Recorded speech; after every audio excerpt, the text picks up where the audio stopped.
Hey guys, let's get more news about Miami Heat, but first, don't forget to subscribe to the channel and leave a like. Heat's hero raises eyebrows by going for late three rather than open layup in loss to Bulls.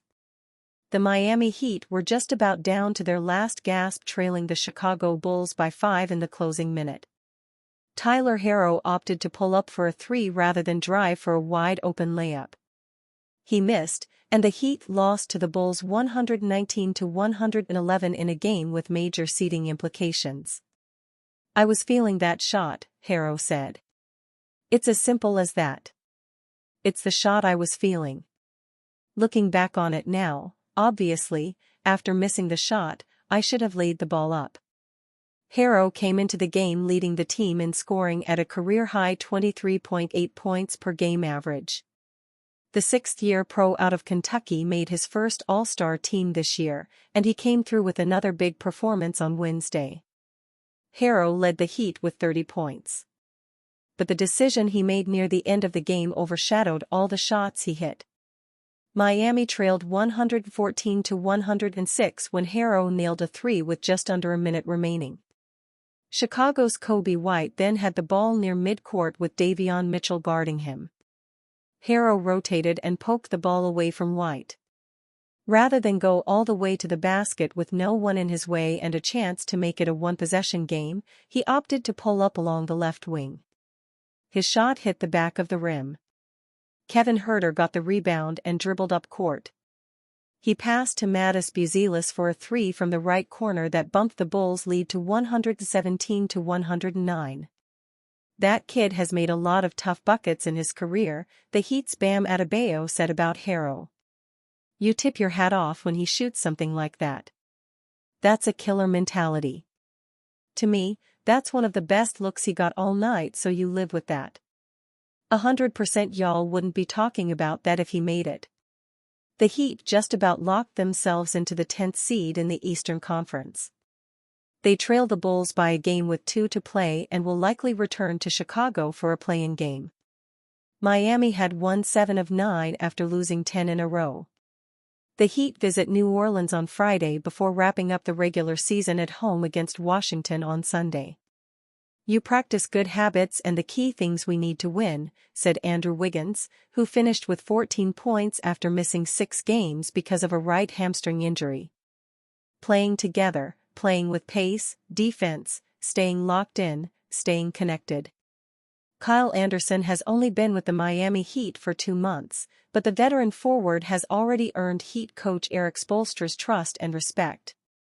"I think one of the things I've learned about him is he is a great competitor," Spoelstra said of Anderson ahead of Wednesday night's matchup against the Chicago Bulls at United Center to begin an important late-season 2-game trip.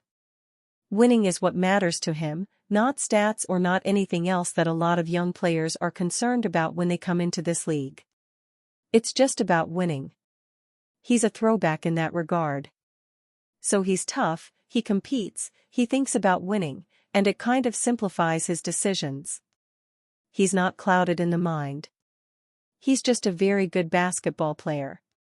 The feeling is mutual, as Anderson has been impressed with Spoelstra since the Golden State Warriors dealt him to the Heat on February 6 as part of the Jimmy Butler trade.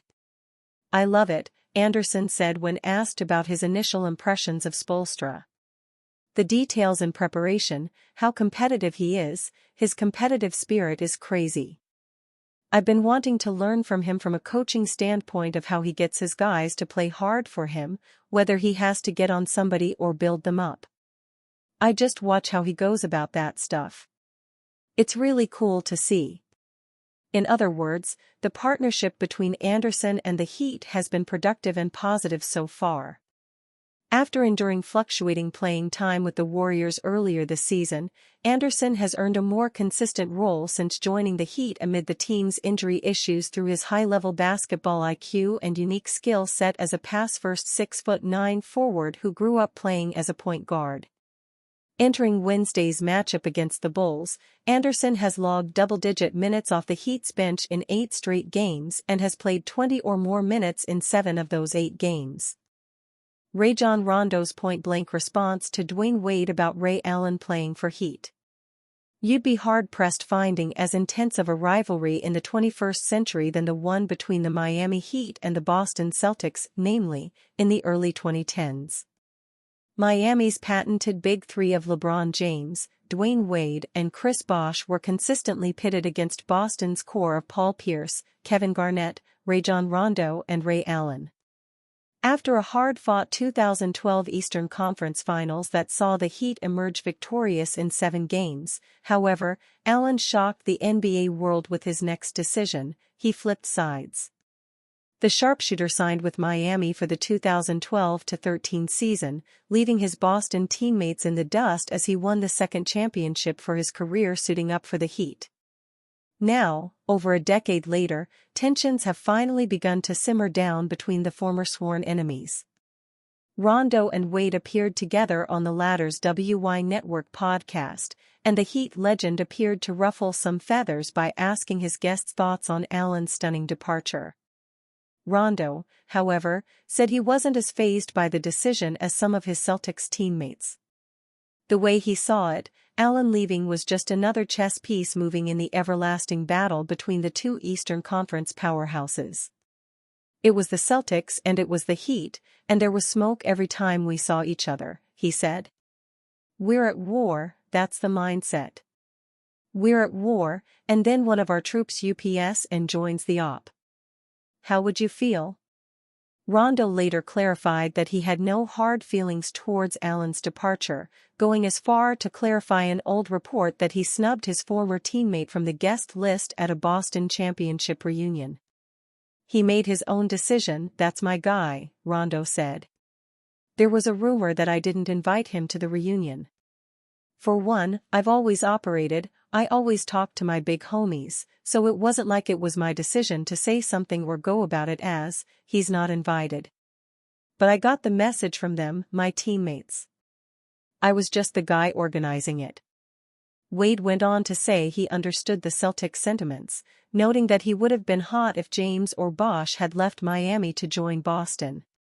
Nevertheless, it appears that time has healed the wounds between the two rival squads, at least on Wade and Rondo's ends. LeBron James makes opinion of Pat Riley very clear after Jimmy Butler trade. Before LeBron James teamed up with Anthony Davis, and later Luka Doncic, on the Los Angeles Lakers, he won 2 championships with the Miami Heat. The 21-time All-Star left the Cleveland Cavaliers for the Heat in July 2010, joining Dwayne Wade and Chris Bosh to form the Big Three. James left his hometown Cavaliers primarily due to the lack of talent around him. They weren't good enough to win a championship at the time, but he later returned and brought a ring to Cleveland in 2016. James' Heat tenure elevated his career, and that couldn't have happened if the organization wasn't a well-established force before he got there. Under team president Pat Riley's leadership, they won the 2006 NBA Finals with Wade and Shaquille O'Neal. James opened up about the legendary basketball figure on Wednesday via the Pat McAfee Show. One thing about Riles, he don't give a expletive about nothing, the 4-time champion said. If it ain't about that Heat shield and covering that Heat culture, I mean we see with what's going on now. James referred to Riley's recent refusal to give Jimmy Butler a contract extension, which led to the latter's unceremonious exit. At the trade deadline, Miami dealt the star forward to the Golden State Warriors. Riley doesn't give special treatment, even to the best players. Butler took the Heat to 2 NBA Finals appearances, but the former coach didn't let that affect his business judgment. James also mentioned his surprise at the time when Riley wouldn't pay Wade after James left in 2014. Wade won 3 titles with the Heat, but the executive still stayed disciplined. And you fan?